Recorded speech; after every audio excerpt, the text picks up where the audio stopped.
This week we are looking at writing characters.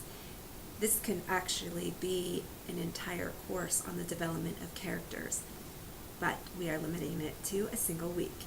And you might ask, what do characters have to do with story and structure? And the answer is, well, everything. Because a character's intentions, or another way to say that is their objectives, and a simpler way to say that is their wants. Your character's wants help drive the story. And then there is what gets in the way of what they want, and that is otherwise known as an obstacle. Your character's obstacles, which prevent them from getting what they want, help move the plot forward, drive the plot forward from beginning to your end. And therefore you have a story arc. And just like story arcs, your character has an arc. And we see that. We see that change. An arc is a change in direction, a change in personality. Your character can grow, or something basically happens to them where they are different from your story's beginning by the end. And that's a major part of telling a very compelling, interesting story that is put on stage or the screen.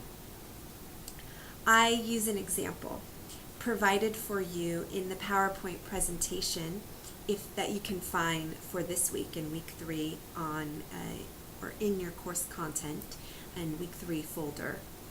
And in the presentation, we look at Michael Corleone.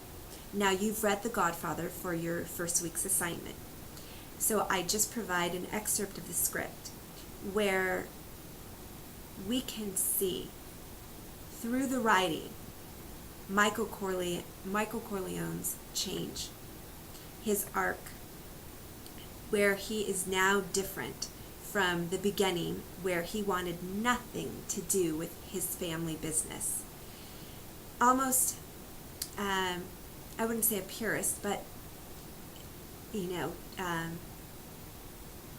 what's the word? Almost prudish, dating a prude girl.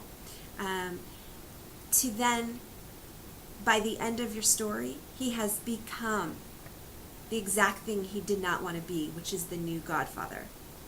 Again, read the excerpt that I provided for you in the presentation. Do not watch. You can watch after you read, but I want you to see how the writing crafted this character change, this character's arc. It is by reading that you will learn the tools to write these strong characters. Unless you have a natural gift and you can just write them up without ever having studied the characters of other stories. And I don't even just mean in films and plays, but in novels. But you're doing yourself a disservice by not studying character. That being said, I want you to also examine heroes and villains. Villains are just as human as your heroes. AFI has the 100 great, it's like one of their lists, and it's a 100 great heroes and villains. The exact link or that you would look for is Google AFI's 100 greatest heroes and villains, and you'll see the specific list of top 50 heroes and top 50 villains of all time. And in the history of cinema, there are some characters who have made a mark on society in matters of style and substance, and this is key in studying story and structure.